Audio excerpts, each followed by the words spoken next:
की कीमतों में गुज़िश्ता रोज इजाफे के बाद मुल्क में आज फी तोला कीमत में 1800 रुपए की बड़ी कमी देखी गई। All Pakistan James and jewellers association के मुताबिक इस कमी के बाद मुल्क में 1 तोला सोने का भाव 2,36,000 रुपए हो गया।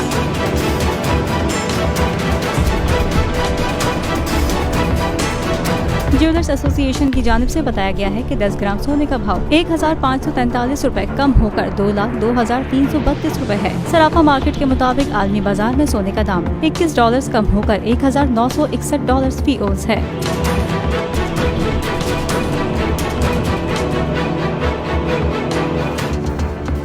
सब्सक्राइब करें और बेल दबाएं ताकि कोई खबर रह न जाए।